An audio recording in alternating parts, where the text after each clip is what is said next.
अभी के टाइम में जो कस्टमर लोन ले रहे हैं ना, वो एक ज़रूर गलती करते हैं,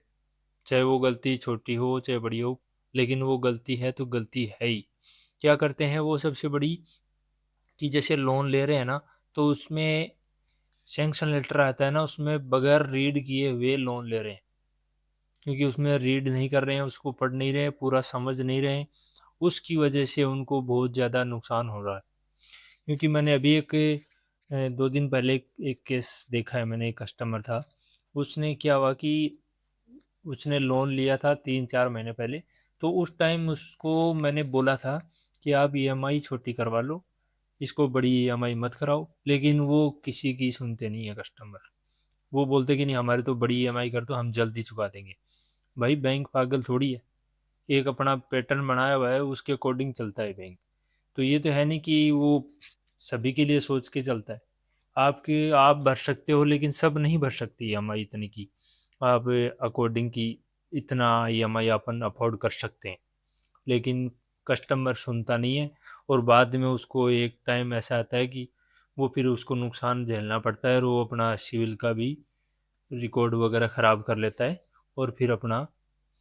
नुकसान करके बैठ जाता है।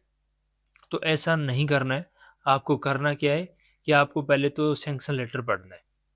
उसके बाद में उसमें देखना है कि अपनी इनकम के अकॉर्डिंग अपनी ईएमआई अपन भर सकते हैं कि नहीं, क्योंकि अपने घर परिवार वाले लोग हैं, तो उसमें क्या कि समस्या आती रहेंगी। तो कई बार ऐसी है, बड़ी समस्या आ जाती है, तो अपने ईएमआई का पैसा है वो वहाँ पर ट्रांसफ़र हो जाता है, तो वो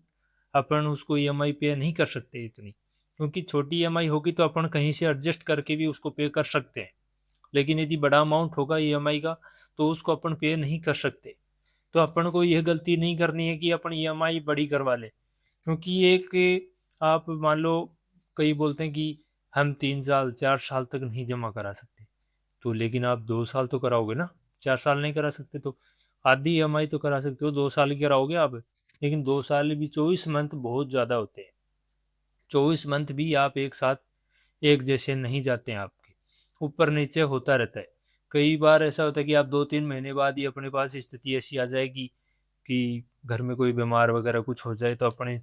स्थिति बिगड़ जाती है, तो उसकी वजह से अपनी ईएमआई का शेड्यूल खराब ना हो,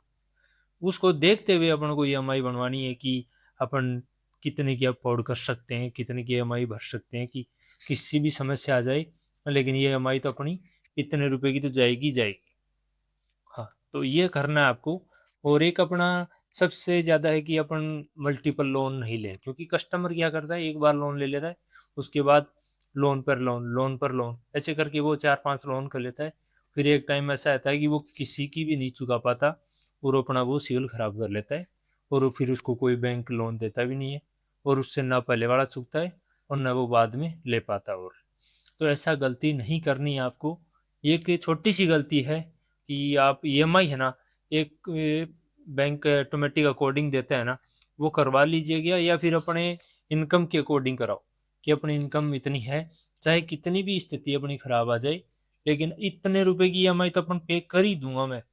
बस उतनी ईएमआई करवानी है आपको। ये नहीं है कि किसी की देख कर कि वो तो इतने दिन में कंप्लीट कर देगा, वो इतने दिन में कंप्लीट कर देगा तो मैं भी कर ही दूंगा, ऐसा नहीं करना है आपको। ये गलती नहीं करनी है किसी को देख कर भी। ठीक है, एक ये छोटा सा वीडियो इसलिए मैंने बनाया कि आपको ये समझ में आ जाए